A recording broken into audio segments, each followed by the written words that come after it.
அடுத்தடுத்த திருப்பங்கள் வந்து கொண்டே இருக்கின்றன. ஆலங்குளத்தில் அதிமுக வேட்பாளர் பிரபாகரன் வெற்றி பெற்றிருக்கிறார். இதே போல அமைச்சர் கே நேரு முன்னிலை வைப்பதாகவும் தகவல் வந்து கொண்டிருக்கின்றன. தொடர்ச்சியாக அடுத்தடுத்து திருப்பங்கள் திருச்சி மேற்கு திமுக வேட்பாளர் கே நேரு பல சுற்றுகள் பின்தங்கி இருந்த சூழ்நிலையில் இப்போது கே நேரு வெற்றி பெற்றிருப்பதாக முக்கிய செய்தி வந்திருக்கிறது. திருச்சி மேற்கு தொகுதியில் கே நேரு வெற்றி பெற்றிருக்கிறார். அதிமுக கூட்டணியில் 62 தொகுதிகளில் அதிமுக முன்னிலை வைக்கிறது.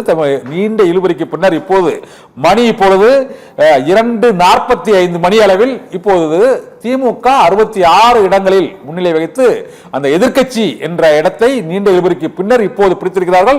இந்த நிலவரங்களும் மாறும். உடுமலைப்பேட்டையில் அதிமுக வேட்பாளர் 38 வாக்குகள் வித்தியாசத்தில் முன்னிலை வகிக்கிறார். பல இடங்களில் 100 வாக்குகள் 200 வாக்குகள், சிவகாசியில் 63 வாக்குகள் வித்தியாசத்தில் ராஜேந்திர பாலாஜி முன்னிலை. பல தொகுதிகளில் இத்தகைய நிலவரம் நீடித்துக் கொண்டே இருப்பதால் அடுத்தடுத்த திருப்பங்கள் இன்னும் விஜயால் அந்த 118 என்ற இலக்கை அந்த அறுதி பெரும்பான்மையை எட்டவில்லை. இந்த சூழ்நிலையில் 100 வாக்குகளுக்குள் பல தொகுதிகளுக்குள் வெற்றி வாய்ப்பு முன்னிலை நிலவர தகவல்கள் வந்து கொண்டே இருக்கின்றன. இந்த மக்கள்